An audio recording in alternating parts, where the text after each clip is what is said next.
Oi pessoal, espero que vocês estejam bem, é muito bom tê-los aqui novamente. Como vocês podem ver, eu estou gravando esse vídeo aqui de Roma. Nós viemos passar o final de semana aqui em comemoração do nosso aniversário de casamento e eu não poderia deixar de gravar uma mensagem para vocês desse lugar tão especial. Roma foi a capital de um dos impérios mais poderosos que esse mundo já viu, o Império Romano, que você em algum momento da sua vida já ouviu falar sobre. Já fazem alguns anos que eu tenho estudado sobre a história da igreja, sobre aqueles acontecimentos importantes que nos trouxeram até aqui, mas de tudo que eu li, o que causa mais impacto sobre a minha vida foi a força e a resiliência da igreja dos primeiros dias, que foi muito perseguida durante os 3 primeiros séculos. Se você leu ali em Atos dos Apóstolos, por exemplo, você vai lembrar que você leu sobre Paulo sendo chicoteado, sobre Paulo sendo preso, aquela famosa passagem de Paulo e Silas na prisão, onde eles adoraram a Cristo e ali as portas das celas se abriram. Você também deve ter lido sobre Pedro, que foi preso e um anjo conduziu Pedro para fora da prisão. Ou seja, foram vários exemplos. E ali no comecinho, ali, pelo menos nos primeiros 60 anos após a morte de Jesus, a igreja foi muito perseguida pelos judeus em si, porque os judeus viam os cristãos, viam o cristianismo como uma seita herética que estava atraindo muitas pessoas, mas principalmente minando a influência dos líderes judeus sobre o povo. E durante esses primeiros anos, quando a igreja era perseguida pelos judeus, o Estado romano, de uma certa forma, protegia a igreja. Se você se lembrar daquela passagem onde Paulo foi preso em Jerusalém, e Paulo apela a Roma por ser cidadão romano, ele tinha esse direito de ser julgado em Roma, esse apelo lhe deu alguma sobrevida aí para a condução dos seus projetos. Só que isso durou somente alguns anos. Com o imperador Nero começou uma forte perseguição contra os cristãos. E importantes homens morreram nesse tempo, por exemplo, Paulo e Pedro, que eu acabei de citar. Só que além destes, milhares de outros cristãos também precisaram morrer por amor a Jesus Cristo, inclusive aqui no Coliseu, devorados por bestas, lançados ao fogo. Bem, mas por que a igreja era perseguida? A gente pode enumerar aí várias razões. Naquele tempo, a maior parte das atividades cívicas, elas incluíam culto, adoração ao imperador, culto e adoração aos deuses. E os cristãos naturalmente não participavam dessas atividades porque eles adoravam somente a um Deus. E por não participarem dessas atividades, eles eram considerados aí antissociais, né? Eles não se misturavam. Além disso, se você lembrar, naquele tempo, todos os grandes eventos da natureza, eles eram sempre associados a deuses. Então, por exemplo, para se ter uma boa colheita, você tinha que adorar o Deus responsável por isso. Para se ter chuva, você tinha que adorar o Deus da chuva. E, naturalmente, os cristãos não adoravam esses deuses. Então, por exemplo, quando não havia uma boa colheita, a culpa era dos cristãos, porque os cristãos não adoravam os deuses. Toda vez que acontecia uma catástrofe, a culpa era dos cristãos, porque os cristãos não adoravam os deuses.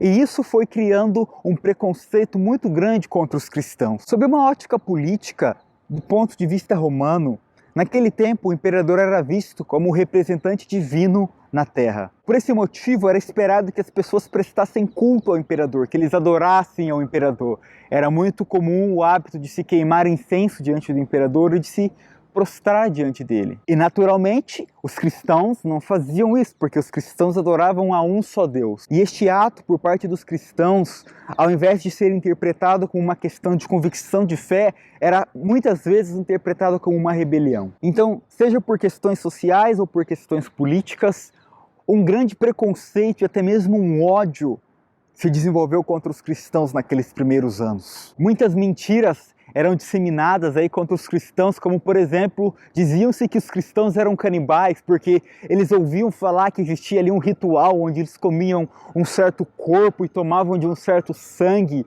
obviamente se referindo à ceia do Senhor, onde simbolicamente o pão representa o corpo e o vinho representava e continua representando o sangue de Cristo. Os cristãos também eram conhecidos como ateus porque eles adoravam a um Deus invisível, né? Eles não criavam estátuas, eles não criavam objetos para servirem de alvo da sua adoração. Então todo esse preconceito, todas essas mentiras, quando você mistura tudo isso, isso se torna algo explosivo. E muitos queriam expurgar os cristãos do Império Romano. Só que de todas as histórias de mártires, de pessoas que entregaram suas vidas por amor a Cristo, Aquela história que mais me toca é a história dos 40 mártires de Sebaste. Essa história ocorreu na Armênia, um país que fazia parte do Império Romano, onde o governador Licínio daquele lugar ordenou um levantamento dentro do seu exército para se descobrir quem eram os soldados que professavam sua fé em Jesus Cristo. Como resultado deste levantamento, 40 soldados foram capturados. E em uma noite fria,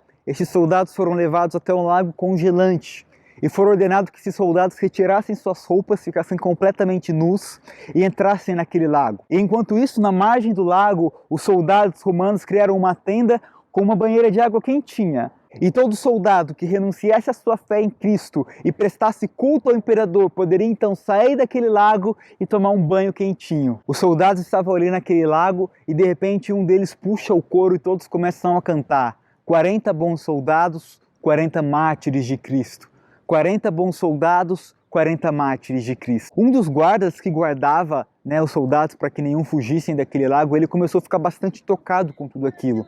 E de repente ele viu uma visão onde 39 coroas eram distribuídas sobre aqueles soldados. E ele não estava entendendo por que 39. Só que logo após isso, um daqueles soldados decide renunciar à sua fé e ele, como consequência disso, sai do lago, recebe aí o seu prêmio de consolação. Só que os soldados, obviamente com um pouco menos de entusiasmo, continuavam a cantar: 39 bons soldados, 39 mártires de Cristo. E aquele guarda, já bastante tocado, decide retirar as suas roupas e ele entra no lago juntamente com os soldados. E novamente a música passa a ser 40 bons soldados, 40 mártires de Cristo. Já no outro dia, muitos soldados ainda estavam vivos. O governador então ordena a morte de todos eles, eles são queimados e as suas cinzas são então lançadas sobre aquele lago. Essas histórias de pessoas que entregaram suas vidas por Cristo me levam a refletir sobre dois aspectos. O primeiro ponto é a questão da murmuração. Quem me conhece sabe que eu sofro desse problema de reclamar bastante. Só que o que o Espírito Santo tem falado comigo é que todas as vezes que eu murmuro, sabendo que Deus é soberano e tem o controle sobre todas as coisas, é como se eu estivesse reclamando com o próprio Deus, como se Deus não fosse tão bom assim, ou como se eu soubesse lidar com os meus problemas melhor do que o próprio Deus. Mas quando eu olho para os meus problemas e os comparo com os problemas que aqueles cristãos tiveram e com aquilo que muitos cristãos ainda enfrentam em nossos dias, porque não se enganem, meus queridos, pessoas continuam morrendo por amor a Cristo. Mas então eu me pergunto, será que a nossa vida é mesmo tão difícil? Essas pequenas coisas pelas quais eu e você murmuramos, será que elas são mesmo tão importantes assim? Outra questão é a questão da entrega. Muitas vezes nós temos dificuldades de entregar sequer parte do nosso tempo a Deus. Mas quando eu penso que pessoas precisaram morrer por convicção à sua fé, é inevitável não pensar, será que nós não podemos entregar mais? Será que nós não podemos fazer um pouquinho mais? Nós vivemos em países onde podemos professar a nossa fé livremente, sem restrições. Mas eu me pergunto e eu te pergunto, o que é que nós temos feito com essa liberdade? Será que somos realmente livres? Ou estamos presos às opiniões alheias, ao que o outro vai pensar de mim? Bem, é isso, eu creio que você entendeu o ponto dessa mensagem. E eu creio que o Espírito Santo usou esse vídeo para tratar com você individualmente. Eu oro para que você reflita e para que você se pergunte, será que eu não posso fazer um pouquinho mais? Será que eu não posso entregar um pouquinho mais para aquele que entregou tudo e morreu na cruz por mim? É isso. Fiquem com Deus e até a próxima.